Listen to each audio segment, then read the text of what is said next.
My name is Holly Dixon, and I'm 32 years old. On my birthday, I walked into my parents' house expecting a surprise party.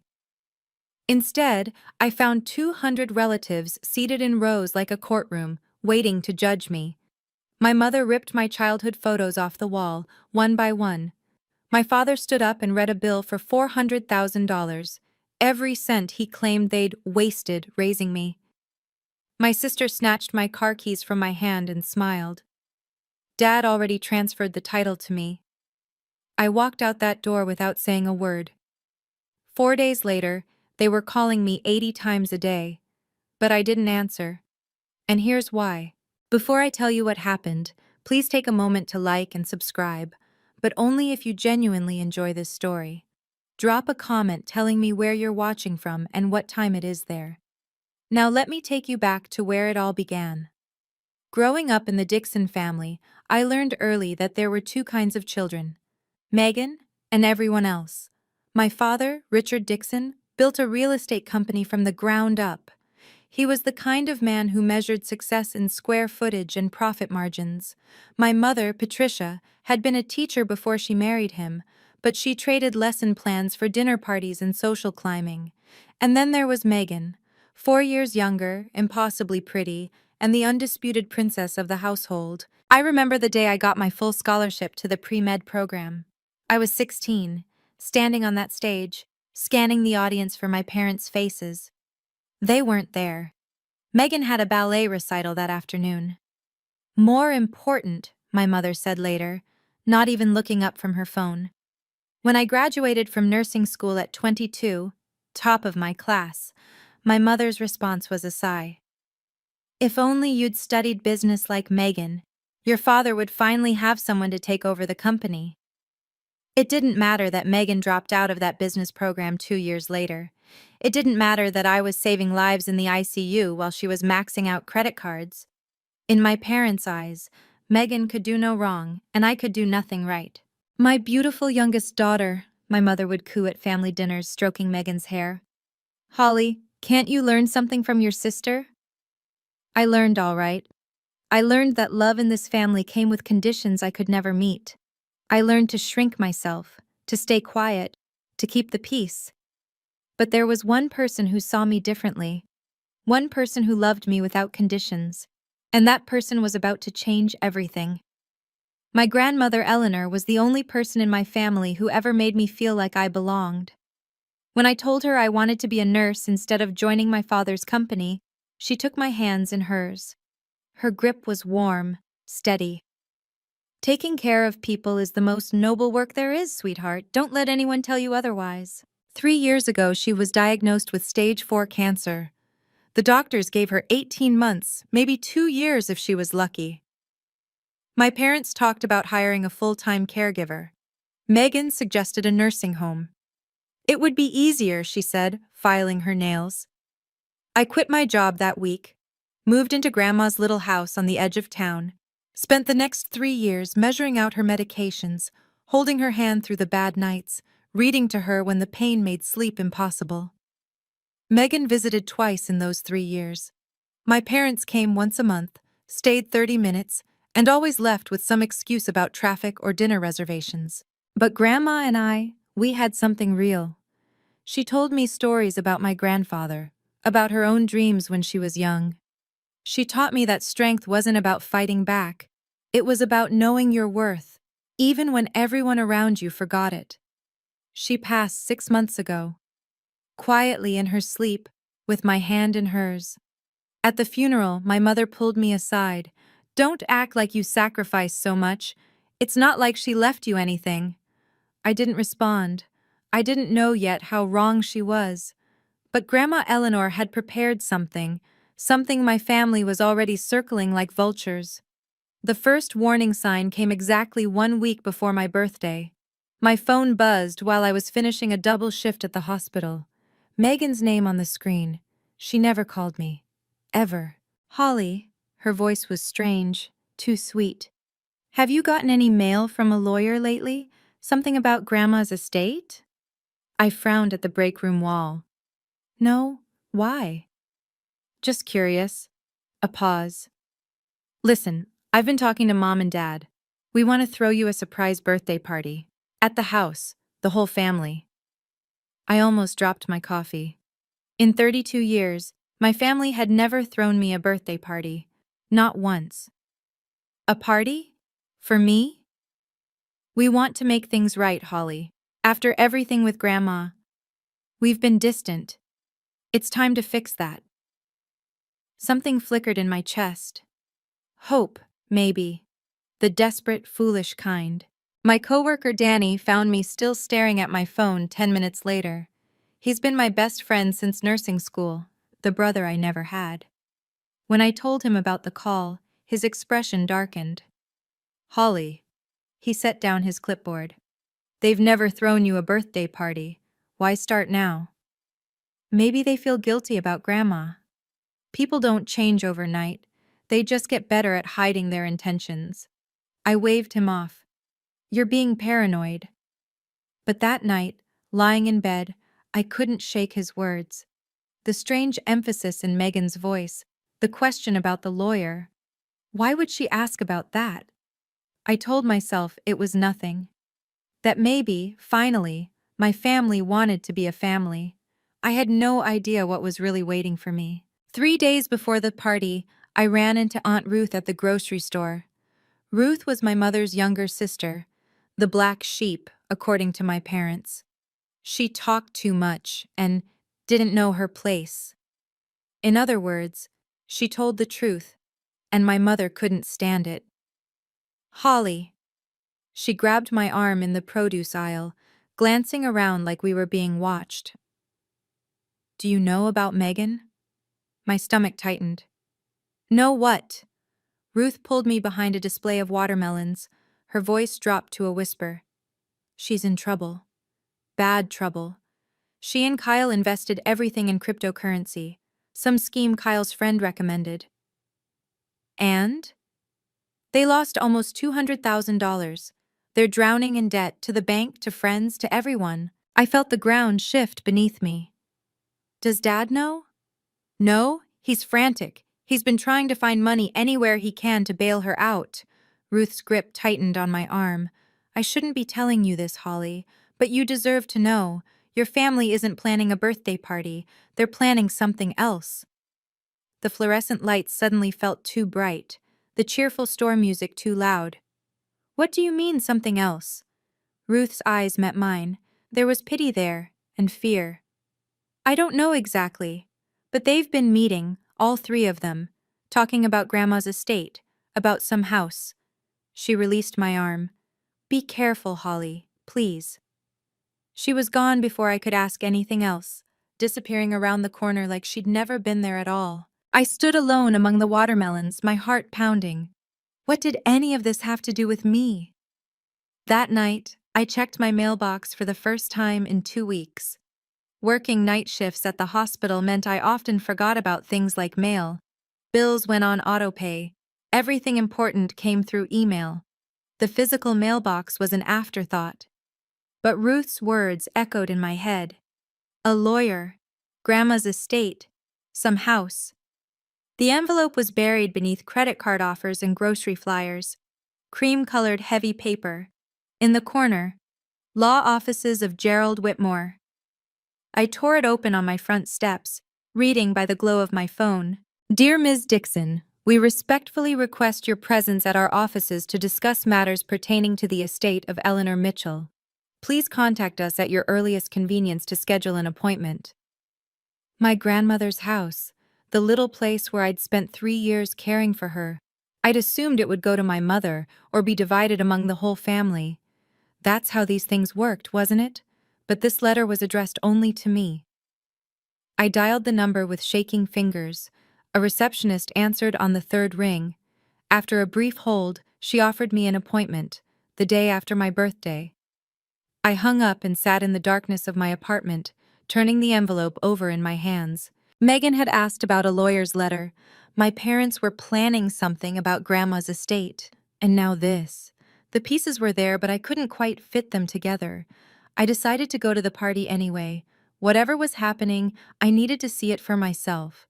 But I wouldn't walk in blind, not this time. That letter sat in my mailbox for 2 weeks. 2 weeks that could have changed everything if I had known what it contained. The night before the party, I couldn't sleep. I lay in bed staring at the ceiling, thinking about all the times I'd swallowed my voice to keep the peace. When I was 20, my father bought Megan a brand new BMW for her 16th birthday. I'd saved for 3 years to afford my used Honda. No one saw anything wrong with this. When I turned 25, 26, 27, my mother forgot my birthday entirely. Megan got weekend spa trips. I got a text message. Sometimes. At Thanksgiving 2 years ago, Megan announced to the whole table that I was just a nurse because I wasn't smart enough to be a doctor. Everyone laughed. I smiled, said nothing. Every time I stayed silent, I told myself I was being mature, being the bigger person, keeping the family together. But lying there in the dark, I finally understood the truth. Every time I stayed silent to keep the peace, I lost a piece of myself. I thought about what I would lose if I kept this up. More years of being invisible, more holidays spent smiling through insults, more moments of watching my parents light up for Megan and look through me like I wasn't there. I would lose myself entirely, dissolve into the background of my own life until there was nothing left, no more. Whatever happened at that party, whatever my family was planning, I would not let them define me anymore. I would not shrink. I would not disappear. I pulled my grandmother's last letter from my nightstand and read her final words again. Live like you deserve to, sweetheart. I fell asleep with the letter pressed to my chest. I didn't know that promise would be tested in less than 24 hours. I pulled up to my parents' house wearing a navy blue dress, Grandma Eleanor's favorite color. The driveway was packed. Cars lined both sides of the street, spilling onto the neighbor's lawn, far more than I'd expected for a simple birthday party. My first real warning. I texted Danny before getting out. I'm here. Something feels off. Stay close to your phone. His reply came instantly. I'm parked 2 blocks away, just in case. Good old Danny. Always prepared for the worst. The front door was unlocked. I stepped inside and froze. The living room had been transformed. Rows of folding chairs stretched across the space, easily 200 of them, all facing a long table at the far end. Like a courtroom, like a trial. Every chair was occupied. I recognized faces from childhood, aunts, uncles, cousins I hadn't seen in years. My parents' business partners, neighbors from the old street. Even people I couldn't name, people who must have been invited just to fill seats. No balloons, no birthday cake, no streamers, just 200 pairs of eyes, all turning to stare at me. Megan appeared at my elbow, her smile too wide, too bright. You made it. Everyone's waiting. Waiting for what? My voice came out steadier than I felt. You'll see. She took my arm and guided me forward. Just go stand by the table. Where's the cake? Later. Megan, what is this? She didn't answer, just kept walking, her manicured nails digging into my sleeve. The crowd parted as we passed. No one said happy birthday. No one smiled. And then I was standing alone in front of that long table, 200 faces staring at me in silence.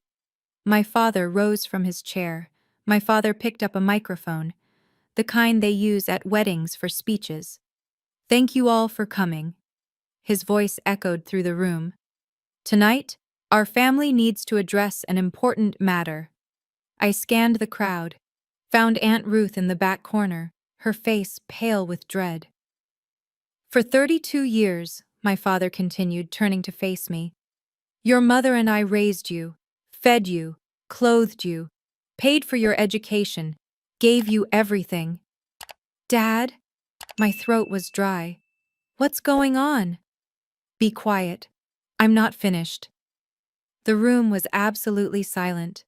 200 people, not even breathing. He reached into his jacket and pulled out a thick stack of papers, held them up like evidence at a trial. This is a detailed accounting. Every dollar we spent on you, from the day you were born until you moved out. Food, medical bills, school supplies, birthday presents, everything. He flipped to the last page, running his finger down to the bottom. The total comes to $400,000. A murmur rippled through the crowd, shocked whispers. Someone coughed. $400,000, my father repeated, his eyes locked on mine. That we wasted on a daughter who turned her back on this family. I didn't turn my back on anyone. You have two choices, Holly. He set the papers on the table with a heavy thud. Pay back every cent, or sign away your claim to your grandmother's house. My blood went cold. My claim to what? Don't play dumb. The lawyer sent you a letter. I haven't even read it yet. Doesn't matter. He slid a document across the table. Sign this, give up the house, and we'll forget all about this bill. That's when my mother stood up. My mother walked to the family photo wall. I'd grown up staring at that wall. Generations of Dixons captured in gilded frames. My grandparents' wedding, my parents' honeymoon, Megan's ballet recitals, my graduation, holidays and birthdays stretching back decades. My mother reached up and pulled down the first photo. Me at 5 years old, gap-toothed and grinning. 32 years. Her voice trembled with manufactured grief. 32 years of raising an ungrateful child. She ripped the photo in half. The sound cracked through the silence like a gunshot. I couldn't move, couldn't breathe. She grabbed another frame. My high school graduation. A daughter who only thinks of herself. Rip. My nursing school diploma photo. Who never appreciated anything we gave her. Rip. Then she reached for the photo that made my heart stop. Me and Grandma Eleanor, taken the week before she died. Both of us smiling, her hand in mine. A daughter who manipulated a dying old woman. Rip. The pieces fluttered to the floor like dead leaves. 200 people watched in silence. Not one of them moved. Not one of them objected. Then Megan was there, reaching into my purse. She pulled out my car keys with a triumphant smile. Oh, and this? She dangled them in front of my face. Dad already transferred the title to me. I need it more than you do. I looked at my mother, surrounded by the torn fragments of my existence. At my father, his hand on that stack of papers. At my sister, my keys in her fist. At 200 relatives who'd watched my family try to erase me, and done nothing. I could have cried, I could have begged. I did neither.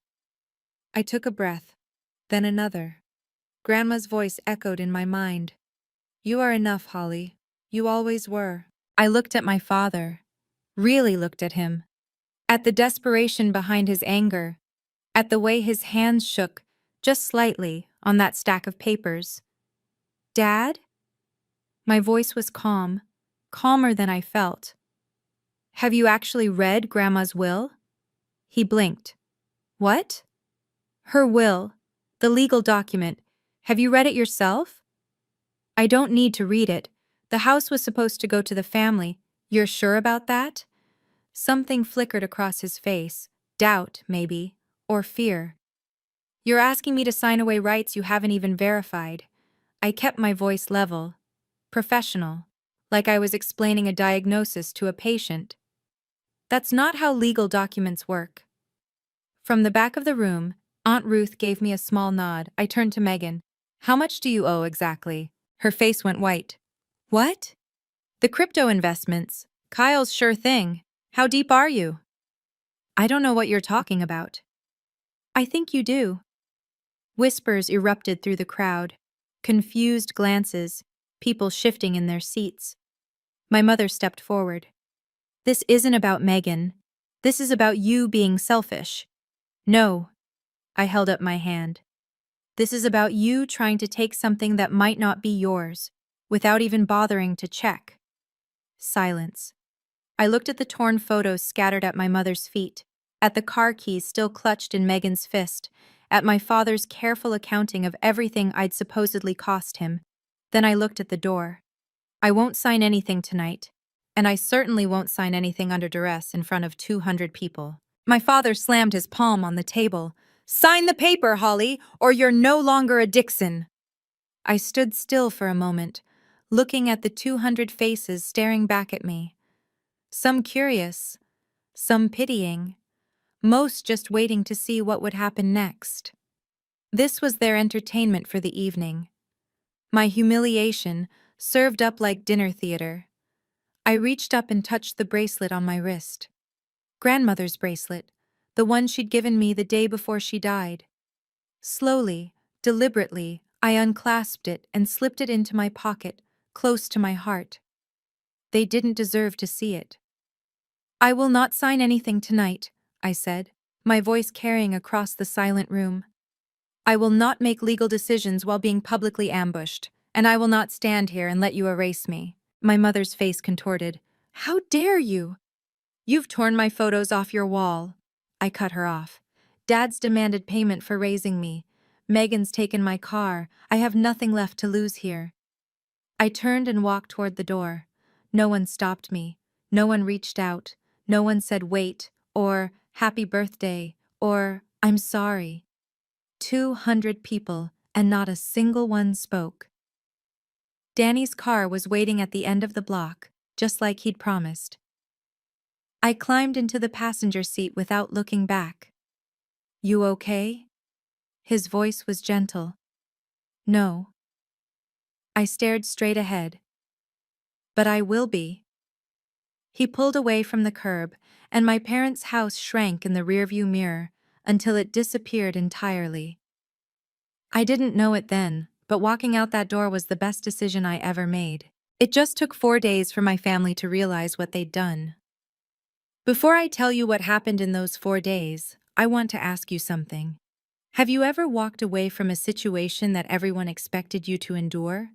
A moment where you finally said enough? Drop a comment below. I'd love to hear your story. And if you're enjoying this so far, hit that subscribe button. Now, let me tell you what happened next. Danny dropped me at my apartment and stayed on the couch that night. Neither of us slept much. By morning, my phone had exploded. 47 missed calls from my father, 33 from my mother, 21 text messages from Megan, each one more frantic than the last. Call me back, it's urgent. The relatives were even worse. How could you treat your parents like that? Your grandmother would be ashamed. Selfish. Always knew you were selfish. I turned off my phone and set it face down on the kitchen counter. Danny made coffee. Strong, black, the way I liked it during long shifts. He didn't ask questions. He just sat with me in the quiet. They only know one side of the story, he finally said. They don't want to know the other side. That afternoon, I pulled out Grandma Eleanor's memory box, the one she'd given me in her last weeks, filled with letters and photographs and small treasures from her life. At the bottom, I found an envelope I'd never opened. My name written in her shaky handwriting. Inside was a single page, her final letter to me. My dearest Holly, it began, by now you've probably discovered that things aren't going the way your parents expected. Don't worry, sweetheart. I've taken care of everything. They will try to take what I've left you. Don't let them. Mr. Whitmore knows everything. Trust him. I read those words 3 times. She'd known. Even before she died, she'd known exactly what my family would do, and she'd prepared for it. I looked at Danny, the letter trembling in my hands. I think I need to see that lawyer. The next morning, I walked into Gerald Whitmore's office. He was older than I expected, silver-haired, kind-eyed, with the patient demeanor of someone who'd seen every family drama imaginable. His office smelled like old books and furniture polish. Ms. Dixon. He stood to shake my hand. I've been waiting for you. You know what happened? Your grandmother predicted it. Almost word for word. He gestured to a leather chair. Please, sit. He pulled a document from his desk. Heavy paper, official seals, notarized signatures. The will. Your grandmother left her house to you, Holly. Not to the family. Not to be divided. To you and you alone. The words didn't make sense at first. Just me? Why? Because you were the only one who was there. His voice softened. 3 years, Miss Dixon. You gave up your career, your apartment, your life to care for her. No one else even visited. I stared at the document, at my grandmother's signature at the bottom, the handwriting I knew so well. The house is valued at approximately $650,000, Whitmore continued. It's yours, free and clear. No one can take it from you. But my father said, your father assumed. Whitmore leaned back. He never actually read the will. He just assumed your grandmother would divide everything equally, the way most people do. She didn't. No, she knew exactly who deserved it. He paused. There's one more thing. A condition your grandmother included. My heart pounded. What kind of condition? If any family member attempts to coerce or threaten you into surrendering your inheritance, they forfeit any claim to her remaining assets. He smiled just slightly. Your grandmother was a very smart woman, but he wasn't finished. The office door opened behind me. I turned to find Aunt Ruth standing in the doorway, her expression soft and sad, and somehow relieved all at once. Hello, sweetheart. Aunt Ruth? I half rose from my chair. What are you doing here? She crossed the room and sat in the chair beside mine. Your grandmother asked me to be here, when the time came. Whitmore nodded. Mrs. Mitchell served as a witness when Eleanor drafted this will. She was present for every decision. I looked between them, my mind racing. You knew? This whole time? I knew. Ruth reached over and took my hand. Your grandmother called me 3 years ago, right after you moved in with her. She said, Patricia will never accept this. Holly will need someone in her corner. My eyes burned. Why didn't you tell me? Eleanor made me promise not to. She wanted you to know her love was unconditional, not that you were expecting an inheritance. Ruth squeezed my fingers. She said you were the only one who loved her for herself, not for what she could give you. The rest of the family, Whitmore added, was informed of the will's existence, but not its contents. They assumed they knew. They were wrong. I thought of my mother tearing photos off the wall, my father's $400,000 bill, Megan's triumphant smile as she snatched my keys, all of it based on an assumption, a lie they'd told themselves. Your grandmother's last wish, Ruth said, her voice breaking, was for you to know that you are enough, Holly, you always were. You never needed anyone's permission to matter. I cried then, for the first time since that terrible birthday. But these weren't tears of grief, they were tears of relief. By the second day after my birthday, the calls had become desperate. I turned my phone back on just long enough to count. 62 missed calls from my father, 48 from my mother, and one very long voicemail from Megan, her voice cracking with what might have been panic or might have been rage. Holly, the lawyer called us back. There's been some kind of mistake. You need to call me, right now. I played it for Danny while we sat in my kitchen, drinking coffee that had gone cold. Mistake, he snorted. That's what they're calling it? The texts were even more revealing. From my father, we need to talk, there's been a misunderstanding. From my mother, Holly, please, this isn't what we wanted. From Megan, the lawyer says you're the only heir? That can't be right. Call me. I showed Danny the screen. Funny how misunderstanding is their favorite word when things don't go their way. His expression darkened. They were perfectly clear 2 nights ago. No misunderstanding then. My phone buzzed again. Another text from my father. We're family, Holly. Don't let some legal document come between us. I read it twice. Then I laughed, a hollow, broken sound. Legal documents didn't come between us, Dad, I said to the empty screen. You did, when you read that bill in front of 200 people. Danny reached over and gently took the phone from my hands. You don't have to respond. I know, but part of me wanted to. Part of me wanted to scream every truth I'd swallowed for 32 years.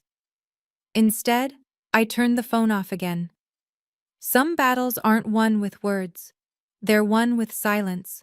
But silence wasn't going to be enough for my family. On the third day, they came to my door. I was alone this time. Danny had gone back to his apartment, just 2 floors up. I heard the knock, 3 sharp raps, and checked the peephole. My father, my mother, Megan, all 3 of them, standing in my hallway like a delegation. I opened the door but didn't step aside, didn't invite them in. Holly. My father's voice had changed, softer now, almost pleading. We need to talk. So talk. My mother wrung her hands. Sweetheart, the other night, I got carried away. I was upset. You tore my photos off the wall, Mom, in front of 200 people. I didn't mean. You called me ungrateful while you ripped up my graduation picture. Was that an accident too? Silence. Megan pushed forward. Holly, listen. I'm in trouble. Real trouble. If I can't come up with the money, then you'll face the consequences of your own choices. Her face reddened.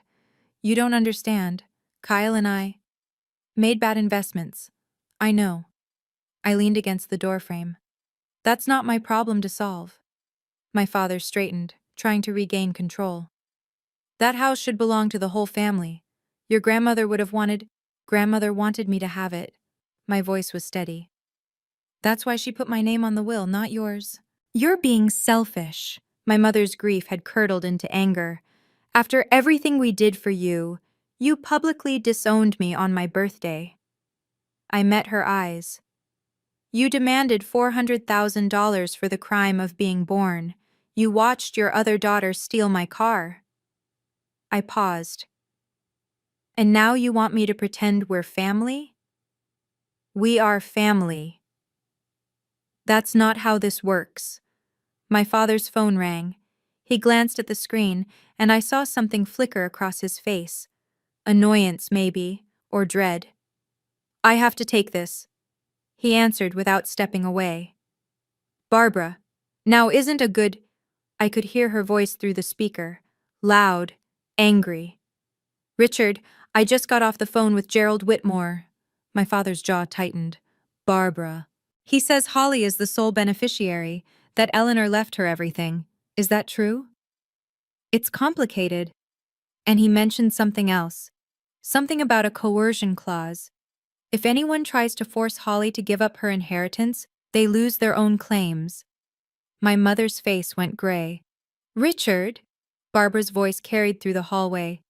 Tell me you didn't publicly disown your daughter over a house that was never yours to begin with. That's not what happened. I was there. I watched Patricia tear those photos. I watched you read that ridiculous bill. Her voice cracked with disgust. 200 people saw what you did, Richard. And now everyone knows the truth. Barbara, please. The whole family is talking. You tried to humiliate your own daughter into giving up her legal inheritance. And you didn't even bother to check if you had a claim. My father's hand shook. The phone trembled against his ear. No one, Barbara continued, her voice like ice, is on your side. Not after this. She hung up. The 4 of us stood in my doorway, frozen. My mother had gone pale. Megan looked like she might cry. My father stared at his phone as if it had betrayed him. I almost felt sorry for them. Almost. I think, I said quietly, you should leave now. I want to pause here and ask you something. If you were in my shoes, standing in that doorway, watching your family realize what they'd done, would you have forgiven them, or would you have walked away for good? Let me know in the comments, and if you want to see how this ends, keep watching.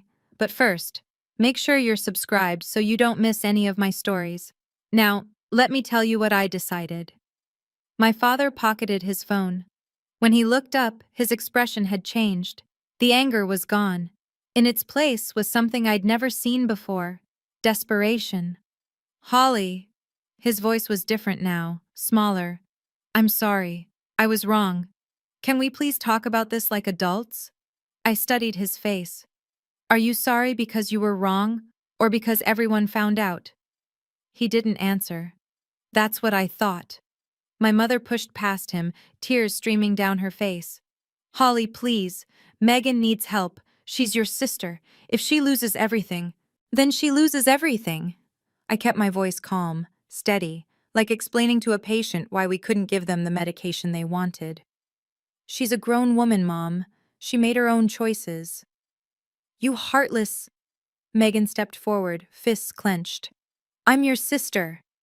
And you took my car keys out of my hand while our mother destroyed my childhood photos. I didn't flinch. You don't get to play the family card after that. My father tried again. The house belongs with the family. That's what your grandmother would have wanted. Grandmother wanted me to have it. She put it in writing. She hired a lawyer. She made a witness sign. I straightened my shoulders. That's not an opinion, Dad. That's a legal fact. So you're just going to keep it, all of it? I'm going to honor grandmother's wishes, exactly as she specified. He stared at me for a long moment. Then something in him seemed to break. Fine. His voice was cold again, defeated. Don't come crying to us when you realize what you've thrown away. I won't. I stepped back and put my hand on the door. I'm not abandoning family, Dad. I'm just done being treated like I don't exist. I closed the door in their faces. The fourth day, I returned to Mr. Whitmore's office. Sunlight streamed through his windows, catching dust motes in the air. Everything felt calmer now, clearer. I've made my decision, I said, settling into the leather chair. I want to keep the house, but I don't want to sell it. Whitmore nodded, pulling out a fresh stack of documents. What would you like to do with it? Grandmother always said she wanted it to be a peaceful place, somewhere quiet, safe. I paused, remembering our conversations on her porch. I'll keep it exactly as she left it. Live in it. Take care of it. A fitting tribute. I signed the ownership transfer papers with a steady hand. Each signature felt like a small victory. There's one more matter, Whitmore said, sliding another document across the desk. Regarding the vehicle. I'd almost forgotten. The car Megan took. Your father had no legal authority to transfer the title. The vehicle was registered in your name, purchased with your funds. The transfer was invalid. What does that mean? It means we can file a complaint. Have the registration corrected. He leaned back. Essentially, get your car back. For the first time in days, I almost smiled. Let's do that. As I signed the last paper, I looked up. Mr. Whitmore, did my grandmother ever say anything about my family? Before she died? He was quiet for a moment. Then, she said, they won't understand, but Holly will, and that's enough. My eyes stung. She really knew them, didn't she? She knew all of you. He smiled gently. That's why she made the choices she did. I left his office with the deed in my hands and peace in my heart. The hard part was over. The healing was just beginning. Within a week, the fallout had spread far beyond my doorway. The 200 people who'd watched my public humiliation had started talking. And talking. And talking. News travels fast in families. It travels even faster when there's scandal involved. I heard about it from Aunt Ruth, who called me every few days now. Your parents' friends are distancing themselves, she told me over the phone. The Hendersons canceled their standing dinner date. The Watsons stopped returning calls. I didn't ask for that. You didn't have to. People saw what they did, Holly. They drew their own conclusions. Worse came from the business world. My father's real estate company depended on reputation, on trust, on the image of a solid family man making solid deals. One of his biggest clients, a developer named Martinez who'd worked with him for 15 years, pulled out of a $50,000 contract. I heard what happened at your daughter's birthday party, Martinez reportedly said. I don't do business with people who treat family that way. My mother's social circles crumbled just as quickly. She'd been a member of the same charity board for 20 years. They quietly removed her from the committee. We need members who align with our values, the chair told her. I didn't feel triumphant hearing any of this, just tired and sad. They did this to themselves, Danny said when I told him. You didn't post anything online. You didn't tell anyone. They were the ones who invited 200 witnesses. He was right. The truth has a way of speaking for itself. I didn't need to say a word. My silence was louder than anything I could have said. But while my parents dealt with their social consequences, Megan was facing something much worse.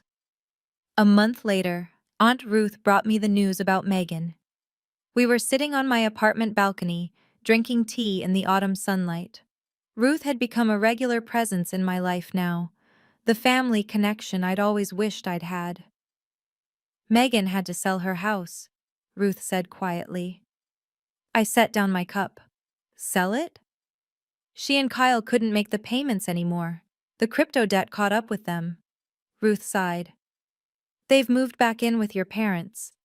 I tried to feel satisfaction, vindication. Instead, I just felt hollow. Your mother blames everyone but herself, of course.